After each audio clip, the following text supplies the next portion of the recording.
Março a gente é parte do movimento internacional, então a gente está sempre combinando ações no nível local, na nossa realidade, tem a ver com a nossa realidade nacional e também o nosso calendário internacional. Aqui no Brasil, com certeza, as nossas prioridades estão vinculadas à nossa resistência, não só ao golpe, mas da busca de recuperação da democracia no nosso país, portanto, toda a luta pelas diretas já, mas também de resistência aos retrocessos que estão sendo impostos pelo governo golpista. E nesse sentido, um dos temas que a gente inclusive está atuando em conjunto com outros movimentos, como as mulheres da Via Campesina, da CUT, da CONTAG, da Articulação de Mulheres Brasileiras, empregadas domésticas, várias, que é a resistência e a proposta de mudança na Previdência. Então a gente inclusive pretende trabalhar esse tema com prioridade no 8 de março e vinculando, claro, a todas as nossas lutas históricas que a gente faz no 8 de março. Para a gente ter uma luta, ter um movimento, é importante a gente ter pessoas organizadas, né? Então isso que você estava trazendo, os coletivos, né? Claro, tem nas universidades, tem nas periferias. Eu acho que o que a organização das mulheres secundaristas mostrou nesse último período mostra também para nós essa dimensão que a gente estava falando, que o feminismo está enraizado, tem uma nova onda de crescimento do movimento feminista, né? E com certeza, e a gente tem isso também nos setores populares, nas mulheres negras, haja visto que foi a Marcha das Mulheres Negras em 2015, o que tem sido a mobilização das companheiras do campo, a presença das mulheres na luta contra o golpe, nas lutas dos movimentos de moradia e tantos outros, né? Então a gente tem um processo de organização forte das mulheres e com certeza nesse processo de organização forte a gente tem combinado tanto os nossos antigos métodos, né, de educação popular, de oficinas, de debates, de assembleias, que também é muito importante, né, esse debate, essa experiência, inclusive de autoconhecimento das mulheres, de construção de uma identidade coletiva, mas também, com certeza, tem tido um papel muito grande o tema das redes sociais, da internet, tanto porque circula textos, circula diversos tipos de informação. Eu vejo que tem muito impacto os pequenos vídeos que tem na internet,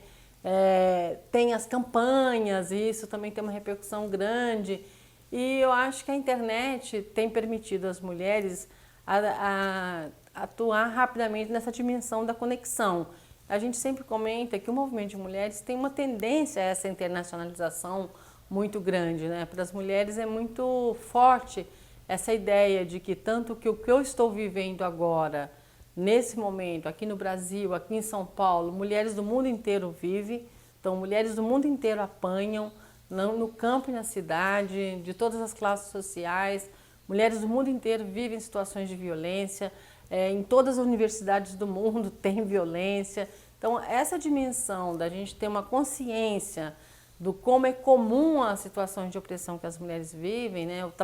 Mesma coisa em relação ao trabalho, faz com que também as mulheres tenham muita sensibilidade para essa dimensão da unificação da luta, da internacionalização. É visível um crescimento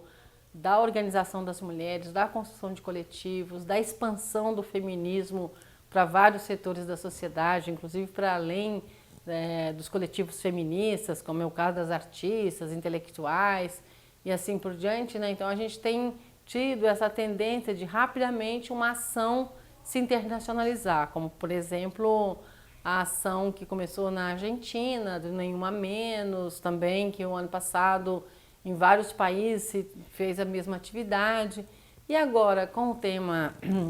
da mobilização das mulheres nos Estados Unidos, primeiro eu acho que assim, a forte resistência das mulheres a uma política de direita, a uma política conservadora, tanto do ponto de vista das políticas econômicas, mas também de como lida com o que é a diversidade e a democracia, tanto que está em pauta no tema dos Estados Unidos, não só a questão dos e das migrantes, mas também a questão de gênero, a questão da sexualidade, a questão racial, então com certeza a questão de classe, né, do que é justamente o tema do trabalho, dos direitos sociais, dos direitos econômicos da classe trabalhadora. E foi interessante justamente, primeiro, a grande capacidade de mobilização das nossas companheiras nos Estados Unidos, inclusive no nosso caso da Marcha Mundial das Mulheres, as companheiras da Marcha Mundial das Mulheres dos Estados Unidos estavam envolvidas, a gente enquanto marcha fez inclusive um chamado internacional à solidariedade, e o que aconteceu é inclusive que em vários países onde houve marchas em solidariedade às estadunidenses, nós da Marcha Mundial das Mulheres também estivemos presentes. Nós da Marcha Mundial das Mulheres temos presença das mulheres curdas no interior da marcha, né? E hoje a situação, principalmente na Turquia, está extremamente complicada, porque o governo está extremamente refratário, com políticas de repressão, só para ter uma ideia, então assim, está difícil lá as questões cada vez mais para elas, fechando organizações de mulheres, é uma situação de muita repressão e de, portanto, muita resistência das mulheres. E a gente da Marcha Mundial das Mulheres, principalmente na Europa, porque foi a partir de um fato que aconteceu na França, que alguns anos atrás, em 2013, foram assassinadas 3 curdas, né? E justamente a gente tem, no dia 9 de janeiro, que foi esse dia desse assassinato, a gente faz um dia de solidariedade com as mulheres que sofrem com a militarização, com a perseguição política no mundo inteiro, mas em particular relembrando as companheiras curdas. É interessante a gente pensar o seguinte, né? No Brasil, não só no Brasil, mas aqui no Brasil tem todo um debate nosso da ideia de construir políticas públicas, de ter a ideia de que na medida que você vai tendo um processo amplo de construção de políticas públicas, de definições de mecanismos, isso vai se configurando como algo permanente, independente do governo. Claro, tem um nível de algumas políticas que um governo não consegue destruir totalmente. Então, por exemplo, entra um governo de direita, ele não consegue destruir totalmente o que a saúde faz, ou o que a educação faz, mas a gente sabe que a efetividade das políticas públicas, do ponto de vista de atender o interesse da classe trabalhadora, está muito vinculado a quem está no governo, a quem está no poder, tanto do ponto de vista da composição no executivo, mas também no legislativo, ou seja, porque isso está sempre representando o que é a hegemonia de uma disputa na sociedade, né? Então, a verdade é que quando tem um governo de direita, há um retrocesso geral nas políticas públicas. E, logicamente, esses governos de direita, eles também acabam sempre atacando esses aspectos ainda menos institucionalizados das políticas, mas mais do que menos institucionalizados, a existência de uma Secretaria de Política para as Mulheres, a existência de uma Secretaria de Combate Racial ou da questão LGBT, ela tem uma como é que a gente fala, uma orientação política explicitamente de contra-hegemônica, no sentido de que está reconhecendo que tem determinadas discriminações, que tem elementos que o Estado tem que enfrentar para reverter essas desigualdades. A virada feminista é uma atividade bem interessante, a gente já fez 2 anos seguidos, foi parte de um trabalho nosso aqui, organizado pelas jovens da marcha,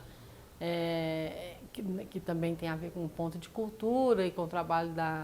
da Fusarca Feminista, que é a nossa batucada. E realmente o que é interessante na virada, primeiro é que a gente faz um processo de articulação amplo, né? Tanto das expressões culturais, das artistas, mas também articulando com reflexões nos mais variados temas, né? Desde os temas do feminismo que a gente sempre debate, o tema da violência, o tema da questão racial, a questão do corpo, a questão da autonomia econômica, mas também a gente trabalhando experiências concretas, como da questão da horta, né? Também da alimentação, com os grupos que trabalham com alimentação, oficinas culturais, né? Teve um ano que a gente fez uma oficina de voz, e assim várias, né? Então acho que, o mais interessante, como é uma atividade aberta amplamente ao público, a gente também convive ali com diferentes públicos, né? Então você tem o público do bairro, tem um apelo com a juventude, porque é no centro da juventude, mas também a gente viu a presença de mulheres, e principalmente mulheres, de vários espaços.